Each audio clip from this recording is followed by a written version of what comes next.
Mercredi, retrouvez-moi dans Bistro Liberté, le grand débat libre et non conformiste.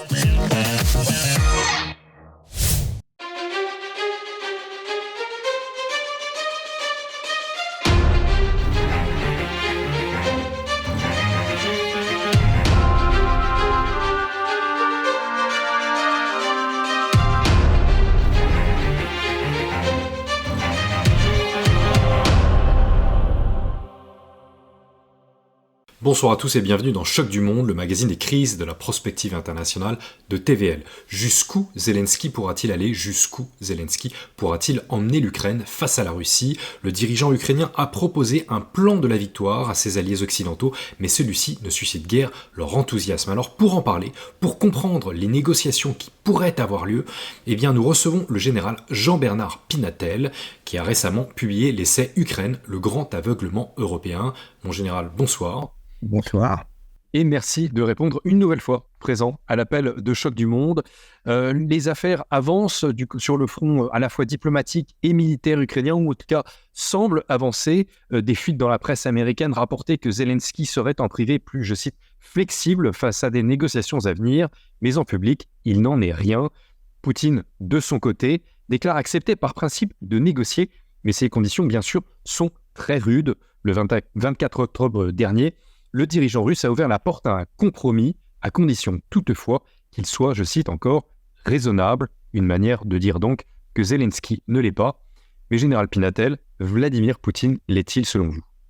Vladimir Poutine l'a montré dès le début de la guerre, puisque au moment où il avait déjà conquis près de 33% de l'Ukraine, il était en train de discuter sous l'égide d'Erdogan avec une délégation de Zelensky. Il était prêt à retirer même ses troupes contre la neutralisation de l'Ukraine et la création d'une république autonome du Donbass qui resterait dans le cadre de l'Ukraine. Mais aujourd'hui, c'est évident que les conditions de négociation après 2 ans et demi de guerre, au moment où il avance sur l'ensemble du front, ne seront pas les mêmes, d'autant plus que les 4 oblats de Lugansk, de Donetsk, de Mariupol, mais de Zaporijjie et de Kherson sont aujourd'hui font partie du territoire russe et ont été annexés par la Russie et annexion, ratifiée par la Douma russe. Donc pour lui, il est tout à fait clair que il ne négociera pas 1 mètre carré de ces oblasts-là. Et donc c'est tout le problème. Alors au niveau des Américains, on voit très bien que, du moins du côté de Trump, et je dirais même du côté des gens qui écrivent dans les relations internationales comme Foreign Affairs, le Washington Post et le New York Times, ils disent qu'il ne pourrait y avoir de cessez-le-feu que s'il y avait un abandon d'une partie du territoire ukrainien. Donc aujourd'hui, tout le monde est persuadé, c'est pour ça que le plan de victoire a entraîné pas des moqueries, mais en tout cas, c'est n'importe quoi. Sarcasme. En tout cas, un scepticisme total, parce que l'Ukraine aujourd'hui est à bout. Alors, l'Ukraine est à bout sur le plan personnel, mais ce qu'il faut savoir aussi, c'est que l'Occident, alors l'Europe, et les États-Unis qui le soutiennent sont, comme l'a écrit The Economist, we are out of weapons. C'est-à-dire que on n'arrive pas à suivre le besoin de munitions et de matériel. Alors les Américains pourraient le faire, mais ça met en cause leur responsabilité au niveau mondial. Je rappelle quand même que dès avril 2023, l'amiral Cold, qui dirige la marine chef d'état-major de la marine des États-Unis, appuyé par son secrétaire d'État, qui est le ministre de la Marine, a dit que il y avait tellement de retard dans les missiles mer-mer qui lui étaient livrés, qui sont les SM-6, qu'il ne pourrait pas, si ça continuait comme ça, gagner une guerre face à la marine chinoise. Donc, donc actuellement, le soutien de l'Ukraine, on sait également que Raytheon, qui fournit les missiles Stinger et les missiles Javelin, a dit qu'aujourd'hui, pour la reconstitution simplement des stocks des États-Unis, il faudrait, au rythme de sa production actuelle, 5 et 13 ans. Donc, Alors, Général, vous semblez déjà répondre à la question du comment, puisque le plan de la victoire de Zelensky, comme vous le disiez, aurait été donc, selon la presse, officieusement refusé par Washington. Parmi les points réclamés par le président ukrainien, je le rappelle, il y a l'invitation immédiate à rejoindre l'OTAN, ce qui a été jusque-là constamment refusé par les alliés occidentaux de Kiev, et l'autorisation d'utiliser des missiles de longue portée occidentaux contre des cibles militaires en Russie. Nous en avons parlé avec vous il y a quelques semaines dans Choc du Monde, mais vous semblez nous dire que les alliés occidentaux ne peuvent de toute façon pas répondre favorablement à ces doléances, à ces exigences de Zelensky. Alors, ils ne peuvent pas répondre aux exigences, aux besoins classiques de matériel et de munitions telles qu'elles sont utilisées.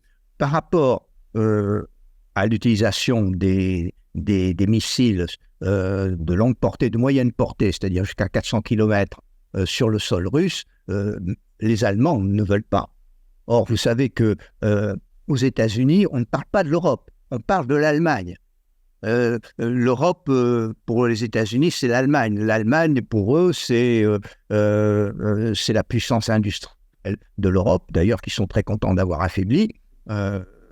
Mais pour eux, si l'Allemagne ne veut pas, et Scholz aujourd'hui, dont les sociodémocrates et les écologistes qui le soutiennent sont aujourd'hui débordés par la droite et par la gauche après les élections qui sont passées, Scholz ne veut pas non plus. Donc, les exigences de Zelensky de frapper la Russie, il y a que Macron qui est prêt à le faire. Bon, mais Macron oublie, c'est qu'on a réintégré l'organisation militaire intégrée. Avant Sarkozy, on aurait pu le faire, parce que aujourd'hui, nos armées dépendent d'ordres qui sont liés à Washington. Et si on autorisait l'Ukraine à utiliser des Scalp français, qui sont des missiles qui portent à peu près à cette distance sur le territoire russe, on serait, de ce fait même, on s'exclurait de l'organisation militaire intégrée. Voilà, donc non, aujourd'hui Zelensky dit n'importe quoi, sur tout le front. En fait, le Kremlin, de son côté, Vladimir Poutine, dénonce des revendications ukrainiennes qui ignorent, selon lui, les circonstances de terrain. C'est ce qu'il utilise comme expression. La situation, évidemment, penche en faveur des troupes russes sur la quasi-totalité du front. Vous avez évoqué les exigences de la Russie, les 4 oblasts. Bien sûr, à cela, il faut ajouter la neutralisation de l'Ukraine, la levée des sanctions occidentales à l'encontre de la Russie aussi. Ce sont des exigences que Vladimir Poutine maintient depuis le début de la guerre en février 2022. J'ai envie de vous demander, Général, comment peut-il se permettre un tel luxe, en fait ? Poutine, parce qu'on l'a vu à Kazan. Alors là, ça m'a beaucoup amusé de voir le commentaire d'Isabelle Lasserre dans Le Figaro qui disait Poutine essaie de sortir de son isolement. Mais c'est l'Occident qui est isolé.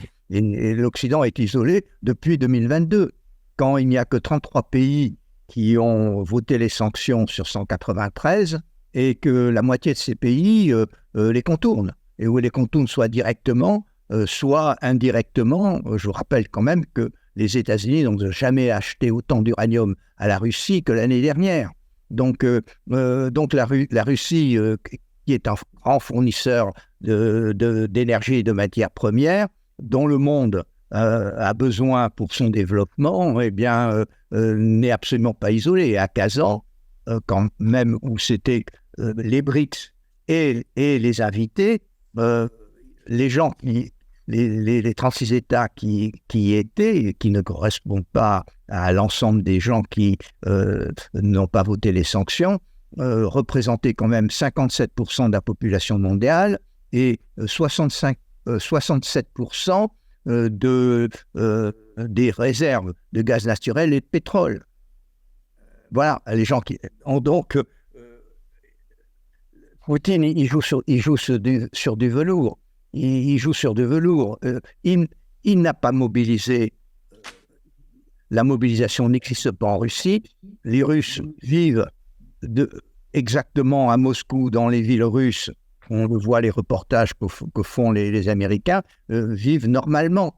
C'est l'armée professionnelle qui se bat en Ukraine, simplement. Donc, voilà. Donc, alors que Zelensky n'arrive...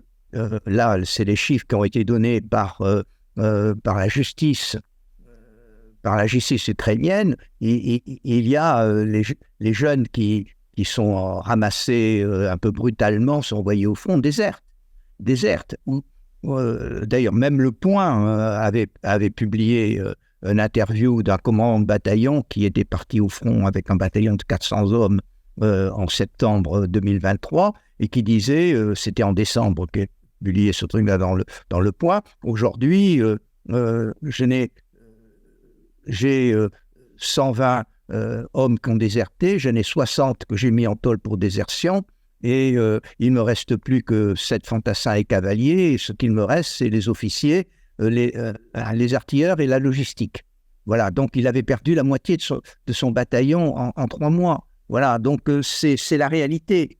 C'est la réalité terrible, d'ailleurs, parce qu'effectivement, les Ukrainiens le disent eux-mêmes, au début, il y a eu un engagement très fort, mais les gens qui se sont engagés, qui se sont battus héroïquement, soyons tout à fait clairs, soit sont morts, soit sont lassés.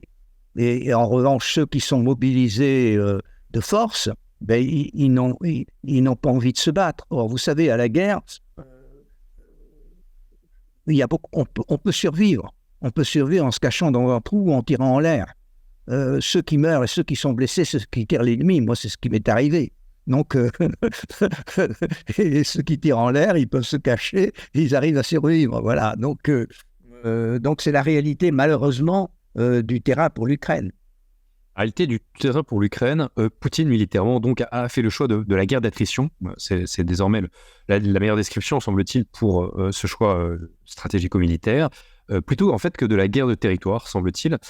Était-ce la meilleure façon de vaincre l'Ukraine, bien sûr, mais peut-être aussi les démocraties occidentales, qui sont donc les alliés de Kiev? On a le sentiment en fait que les démocraties libérales, en général, ne savent pas faire la guerre sur le temps long. Et avons-nous donc raison de parler d'une certaine manière d'un art russe de la guerre? Alors, si vous voulez dire que c'est une guerre d'attrition, c'est une guerre, c'est vrai, mais parce que la nature de la guerre a profondément changé. Cette guerre d'Ukraine n'est plus du tout celle auquel on se préparait 2 ans et demi après. C'est une guerre où on ne peut pas se déplacer sans avoir quelqu'un de tué par un drone qui coûte moins de 10 000 euros. Voilà, donc aujourd'hui, comment s'est adaptée la Russie, c'est en fait, ce sont des petites équipes qui sont protégées par des filets de camouflage, des couvertures en aluminium pour éviter d'être détectées par la truc électronique, qui occupe un terrain qui a été matraqué par l'artillerie. Mais cette guerre d'attrition, si vous voulez, c'est le fait qu'on ne peut pas se déplacer aujourd'hui du fait des satellites et du fait des drones d'observation qui a changé la nature de la guerre. C'est pas l'inverse. Vous voyez, et aujourd'hui, cette nature de la guerre a complètement changé. Donc, il n'est pas possible de mener des grandes offensives sans risque de perdre énormément de personnel et du matériel. On l'a bien vu. Quand les Ukrainiens ont essayé de mener ces attaques, les brigades qui ont mené les attaques ont été décimées. Certes par l'artillerie, mais parce qu'elles étaient repérées par les satellites et les drones. Voilà. L'été 2023 et puis plus récemment peut-être à Koursk malgré une avancée les premiers jours. Voilà, donc on est face à une guerre qui est auquel d'ailleurs les Russes se sont adaptés beaucoup plus vite que l'OTAN, qui forment les Ukrainiens. Et les Ukrainiens le disent même. Ils disent même, on est mal formés face à cette guerre. Parce que même si on a des forces spéciales de partout pour essayer de comprendre quelle est cette guerre, après, il faut adapter nos industries. La différence entre les industries occidentales et les industries d'armement russe, c'est qu'elles sont étatiques du côté russe et elles sont privées du côté occidental. Et que donc, ça signifie qu'on doit passer des contrats. Et des contrats, quand on veut changer une ligne de production dans un certain sens, si vous voulez, l'industriel, il demande des contrats de long terme pour pouvoir amortir son investissement, ce qui n'est pas le cas en Russie. Donc l'adaptation de l'industrie de défense a été beaucoup plus rapide en Russie qu'elle n'a été en Occident, pour cette raison-là. Encore un peu de prospective pour poursuivre, mon général. Devons-nous en fait nous préparer indirectement, peut-être, mais quand même, malgré tout, devons-nous nous préparer à une défaite de l'Occident avec ce conflit ukrainien? Et encore une question de prospective, mais quand pourrait-elle arriver selon vous? Alors, si vous voulez, la défaite est consommée depuis le premier jour de guerre. Je l'ai écrit dans mon livre. Parce que les États-Unis ne voulaient pas prendre le risque d'une nucléarisation du conflit. Et donc, c'est The Economist qu'il a publié en septembre 2023, ce qu'a dit Biden au Pentagone et à son staff, faire tout ce qu'on peut pour aider l'Ukraine, mais avec la limite de ne jamais mettre en danger la Russie. Donc, c'est ce qu'un général américain m'avait traduit, notre stratégie, give Ukraine enough to survive, but not enough to win. Donnons à l'Ukraine ce qu'elle a pour survivre, mais pas pour ce qu'elle peut gagner. Donc, ce risque de nucléarisation que l'on sous-estime a été pris en compte depuis le début par les États-Unis. Donc, à partir du moment où on ne doit pas inquiéter la Russie, parce que Poutine a bien joué là-dessus et a dit qu'il était prêt à nucléariser le conflit et a fait tous les gestes qui permettaient d'être crédible à Washington, pas crédible sur les plateaux de TV français, mais crédible, ce qui est important, au Pentagone, nous ne pouvons pas gagner. Et pourquoi nous ne pouvons pas gagner? Parce que tout simplement, Poutine défend, en tout cas, les intérêts vitaux de la Russie, alors que l'Occident et que les États-Unis qui dirigent, et on peut dire l'Occident, ne considèrent l'Ukraine comme un intérêt parmi d'autres.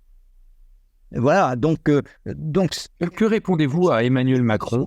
Les conditions stratégiques étaient différentes. Oui, alors, vous m'avez parlé de Macron. Que répondez-vous à Emmanuel Macron et aux alliés occidentaux de Kiev qui considèrent que accepter les exigences russes, difficiles ou rudes, comme nous l'avons déjà dit, ce serait donner raison à la loi du plus fort?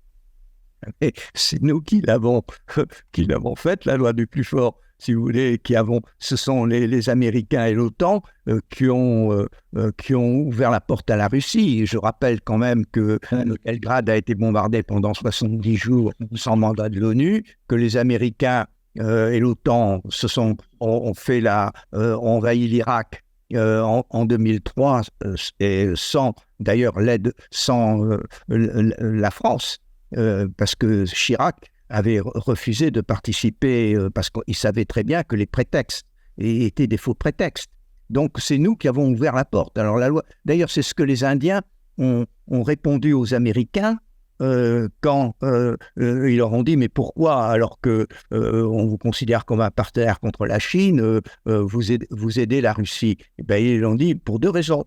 Une raison, vous nous dites c'est une obligation morale de nous opposer à la Russie, mais c'est vous qui avez ouvert la porte. Et deuxièmement, la Russie nous vend du pétrole qui est à des prix largement compétitifs, ce qui nous permet de juguler l'inflation que vous avez créée en faisant les sanctions. Donc, si vous voulez, on est dans une position, il n'y a que les gens qui ne veulent pas voir la réalité, qui ne voient pas que c'est nous qui avons créé la situation aujourd'hui que l'on n'accepte pas. Alors moi, je ne crois pas qu'on l'acceptera, cette situation. Mais c'est pour ça que j'ai fait dans mon livre un scénario que j'appelle le scénario coréen, c'est-à-dire qu'à un moment, ce qui s'était passé avec la Corée du Sud, etc., les Américains s'étaient mis d'accord avec les Chinois pour arrêter la guerre sur un parallèle. Ni la Corée du Nord ni la Corée du Sud n'ont signé un armistice ni la paix. Et donc, il y a une zone démilitarisée, d'ailleurs, ce que Vance vient de proposer Exactement, oui. dans le débat, une zone démilitarisée avec des observateurs de l'ONU, et ça dure depuis 76 ans en Corée. Donc, alors, vous semblez esquisser une sortie de crise avec l'élection de Donald Trump. Vladimir Poutine a divulgué le 24 octobre que la Turquie cherchait à négocier. Mais une crise par l'épuisement de l'Ukraine. Tout simplement parce qu'elle n'a plus de gens qui veulent se battre. Elle en a encore, mais disons, la mobilisation, le gros avantage de la Russie, c'est qu'elle ne mobilise pas. Et donc, tous les gens qui vont dans les villes russes, etc., disent on vit comme avant la guerre. En Ukraine, ce n'est pas le cas. Moi, j'ai une coach ici à Biarritz qui est ukrainienne, qui a quitté l'Ukraine avec 2 enfants, elle a un mari qui est avocat. Eh bien, elle me dit, mon mari, qui a environ 47 ans, elle me dit, mon mari ne sort plus de chez moi, il ne va plus au travail, parce qu'il a peur de se faire rafler dans la rue. Donc, si vous voulez, quand on est dans cette situation-là, la guerre va s'arrêter faute de combattants. La guerre va s'arrêter faute de combattants. Et d'ailleurs, c'est le risque. Et c'est pour ça que je pense que les Américains vont tordre le bras à Zelensky, parce que le risque, et qui serait très grave, c'est que l'armée ukrainienne finisse par s'écrouler et que Poutine, qui a une droite nationaliste, soit poussé à envahir l'oblast de Zaporijjie et d'aller jusqu'à Odessa. Et là, pour moi, ça serait une grosse tentation russe. Et je pense, et là, on est parti pour une guerre très longue et dangereuse, avec un risque de nucléarisation. Donc, je pense que tous les stratèges qui réfléchissent un petit peu disent aujourd'hui, malheureusement, c'est un moindre mal, c'est la perte de ces 4 oblasts, d'ailleurs qui étaient des oblasts peuplés à majorité de Russes ou de russophones. Et donc, on va s'arrêter, mais ça ne sera pas admis, ça sera de facto et non de jure, si on peut dire. Un moindre mal, dites-vous. Encore une question prospective, mon général. Des basculements profonds ont déjà eu lieu dans notre histoire française, histoire européenne, à la suite de défaites. Les guerres de la fin de l'Empire colonial, bien sûr, qui sont encore dans la mémoire très récente, 1940, 1871 et j'en passe. Nous n'avons plus cette longue mémoire, justement, en général, mais croyez-vous à cette hypothèse? Est-elle encore possible des basculements profonds en raison d'une défaite? Ah non, moi je crois que le basculement profond a eu lieu, c'est en raison de ce qui se passe chez nous. Si vous voulez, le reste du monde, on le voit, n'accepte pas ce qu'ils perçoivent comme une décadence, c'est-à-dire toute l'idéologie LGBT qui gagne nos sociétés, qui est venue des États-Unis et qui gagne nos sociétés, où une minorité essaie d'imposer à la majorité une vision de l'homme et de la femme en disant que ce n'est pas la seule vision qui existe. Voilà. Et donc, on est perçu par le reste du monde. D'ailleurs, le Washington Post, quand ils envoient des reporters un peu partout, ils reviennent en disant ça. Ce basculement est très lié aussi avec la perception de notre civilisation qui est perçue comme une civilisation décadente. Et donc, il a eu lieu ce basculement. Et donc, que l'on perde cette guerre qui était pour moi perdue dès